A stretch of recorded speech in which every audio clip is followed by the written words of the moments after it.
Signore Gesù Cristo, che nel mirabile sacramento dell'Eucarestia ci hai lasciato il memoriale della tua Pasqua, fa che adoriamo con viva fede il santo mistero del tuo corpo e del tuo sangue, per sentire sempre i tuoi benefici della redenzione.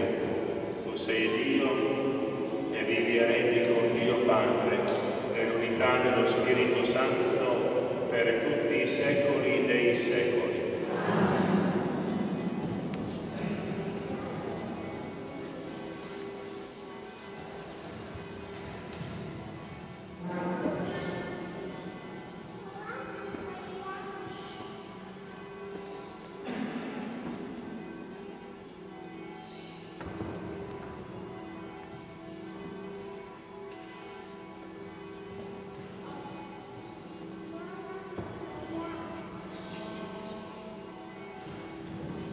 Prima del canto finale vorrei, così come siamo in famiglia e davanti al Signore, fare alcune considerazioni. Innanzitutto ringrazio la presenza di tocco nella nostra comunità.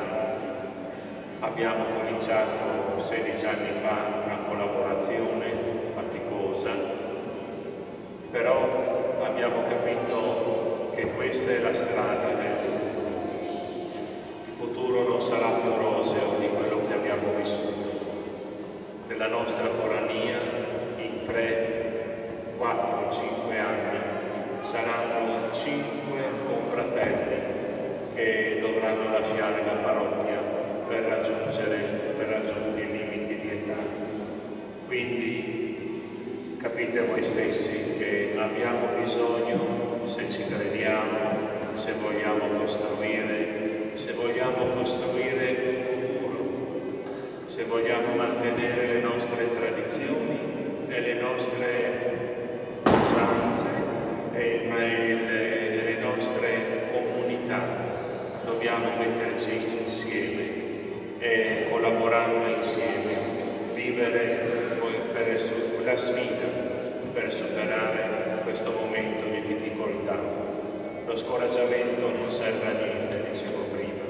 Le mani vanno alzate al cielo e quindi anche noi faremo così, perché difficile è portare avanti tutto, non si può portare avanti il passato e aggiungere il presente.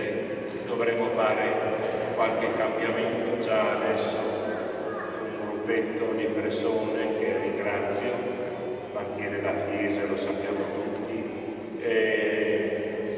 la bellezza della Chiesa, guida anche il rosario dei defunti, perché non ce la facciamo, e dovremmo anche provvedere a qualcuno che si offra volontario nei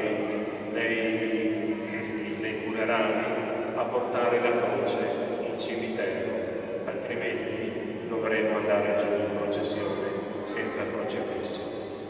Non sono parole per scoraggiare, ma sono parole di sfida per riprendere il coraggio della nostra fede in Gesù, nostro Signore.